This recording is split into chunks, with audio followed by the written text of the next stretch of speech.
អស់សង្ឃឹមនឹងជីវិតមិនអស់សង្ឃឹមនឹងការតស៊ូកាន់តែទទួលការគៀបសង្កត់ធ្វើទុកបុកម្នេញចាប់ផ្សឹកព្រះសង្ឃធ្វើតែរនកម្មចោទចាប់ដាក់គុកទាំងបង្ខំបំបត្តិស្មារតីដល់ក្រុមគ្រួសារជនរងគ្រោះ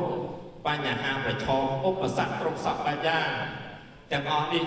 គ្រាន់តែជាបទពិសោធន៍ជីវិតតស៊ូរបស់ជនជាតិដើមគេអាចចាប់រូបរាងកាយជនជាតិដើមដាក់គុកបានក៏ប៉ុន្តែឧត្តមគតិមនសិការរបស់ជនជាតិដើមគេពុំអាចដាក់គុកបានឡើយម្យ៉ាងធ្វើឲ្យមានការពង្រឹងស្មារតីសតិសម្បជញ្ញៈតស៊ូកាន់តែរឹងមាំកាន់តែក្លាហានខ្លាំងឡើងម្យ៉ាងទៀតបង្ហាញឲ្យឃើញថាលក្ខណៈមនុស្សខ្មែរគឺជាអ្នកតស៊ូគឺជាជនជាតិមួយមានសុជីវធម៌មានសិលធម៌គុណធម៌ចរិយាមារយាទល្អមានវិន័យពូកែអត់ធ្មត់ចេះដឹងគុណចេះអត់លំតោនយ៉ាងសុភាពរាបសារចេះគោរពចាស់ទុំចាស់ព្រឹទ្ធាចារ្យត្រកូលរៀបថ្មចេះស្រឡាញ់សុចរិតយុត្តិធម៌មានកតញ្ញូចំពោះជាតិចំពោះបុព្វបុរសបុព្វការីជនមានចិត្តក្លាហានមកមុខមានទំនុកចិត្តលើខ្លួនឯងឧស្សាហ៍ព្យាយាមជំនះរាល់ឧបសគ្គនិងមានស្មារតីភ្ញាក់រលឹកឈួរលើឧត្តមគតិមនសិការជាតិចេះថែរក្សាការពារអភិរក្សទំនៀមទម្លាប់ប្រពៃណីវប្បធម៌ចេះរំពឹងមើលឲ្យបានច្បាស់ក៏បីពិចារណាឲ្យបានច្បាស់លាស់និងធ្វើចលនាឬសកម្មភាពសមរម្យទៅតាមកាលៈទេសៈចេះសិក្សាស្រាវជ្រាវចេះប្រើប្រាជ្ញាចូលរួមជួយកិច្ចការងារសង្គមជាតិសាមគ្គីគ្នាស្វែងរកយុត្តិធម៌ជូនជាតិឬមានទំភុំកំណត់របស់ខ្លួនដើម្បីធ្វើឲ្យសម្បត្តិមួយខ្លាយជាការពិតបានជនជាតិដើមខ្មែរកម្ពុជាក្រមមានមាគ៌ាតស៊ូច្បាស់លាស់បណ្ដុះផ្នែកគំនិតស្នេហាជាតិមានទំភុំតចំណងក្នុងឆ្នាំ2024កន្លងមកយើងបានពិភាក្សាអំពីទិដ្ឋភាពទូទៅនៃទឹកដីខ្មែរកម្ពុជាក្រមមានទំហំទឹកដី 6,865 គីឡូម៉ែត្រក្រឡារួមបញ្ចូលកោះចំនួន2គឺកោះក្រមនិងកោះក្រឡាភូមិសាស្ត្រទឹកដីខ្មែរកម្ពុជាក្រមស្ថិតនៅជាប់ព្រំដែនបច្ចេកទេសខាងកើតជាខាងបូរនៃប្រទេសកម្ពុជាបច្ចុប្បន្នខាងកើតក៏នឹងសមុទ្រចិនខាងត្បូងក៏នឹងសមុទ្រសៀមខាងជើងក៏នឹងនគរអាណា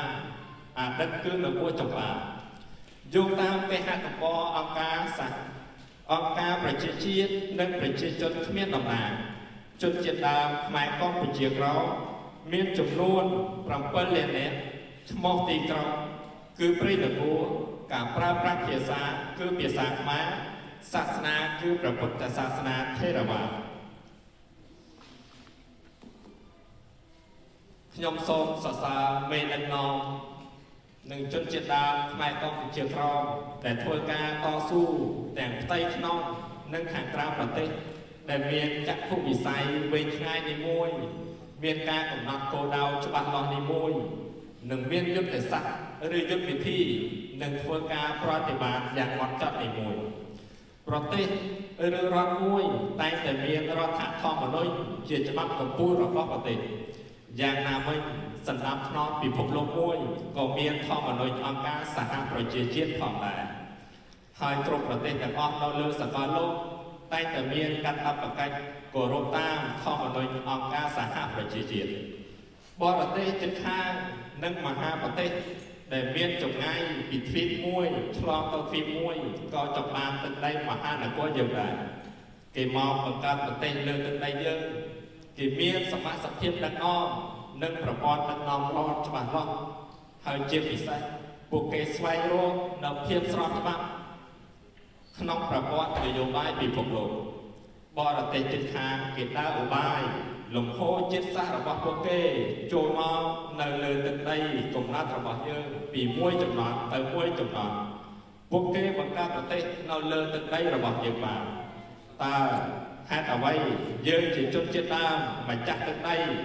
ពុំអាចបង្កើតរដ្ឋឯករាជ្យម្ចាស់ការអធិបតេយ្យនិងតស៊ូស្វែងរកការទទួលស្គាល់ភាពស្របច្បាប់ក្នុងប្រព័ន្ធ นโยบายពិភពលោកនិងបង្កើតប្រព័ន្ធរដ្ឋមួយដែលល្អលើទឹកដីកំណើតរបស់ខ្លួនមិនបានជនជាតិដើមមានទឹកដីច្បាស់លាស់នេះមួយជនជាតិដើមរស់នៅលើទឹកដីកំណើតជាអចិន្ត្រៃយ៍នេះពីរជនជាតិដើមត្រូវការបង្កើតរដ្ឋាភិបាលដែលល្អមានការគ្រប់គ្រងនេះបីជនជាតិដើមត្រូវមានទំនាក់ទំនងជាមួយនឹងសហគមន៍អន្តរជាតិនេះ4ហើយជនជាតិដើមត្រូវមានការទទួលស្គាល់ភាពស្របច្បាប់ពីសហគមន៍អន្តរជាតិនេះ5ជនជាតិដើមខ្មែរកម្ពុជាក្រោមជាអ្នកកំណត់ជោគវាសនាមាតុភូមិកំណើតរបស់ខ្លួនពុំមែនមាតុភូមិកំណើតកំណត់ជោគវាសនាជនជាតិដើមខ្មែរកម្ពុជាក្រោមឡើយបច្ចុប្បន្នក្នុងប្រព័ន្ធច្បាប់អន្តរជាតិមានលក្ខណៈយ៉ាងទូលំទូលាយហើយក៏មានចែងអំពីសិទ្ធិដូចជាសិទ្ធិស្វ័យសម្រេចដែលមានក្នុងមាត្រា1នៃធម្មនុញ្ញអង្គការសហប្រជាជាតិនិងមានសិទ្ធិជនជាតិដើមគឺជាគោលគំនិត2ដែលមានទាក់ទិនគ្នាយ៉ាងស្អិតល្មួតហើយសិទ្ធិនេះបានផ្ដល់ឱកាសដល់ជនជាតិដើមធ្វើការតស៊ូមតិទាំងផ្ទៃក្នុងប្រទេសដែលជនជាតិដើមកំពុងរស់នៅលើទឹកដីកំណើតរបស់ខ្លួននិងកិច្ចការបរទេសជាពិសេសទំនាក់ទំនងជាមួយនឹងអង្គការអន្តរជាតិខាងមនុស្សធម៌ការពារសិទ្ធិមនុស្សប្រចាំតំបន់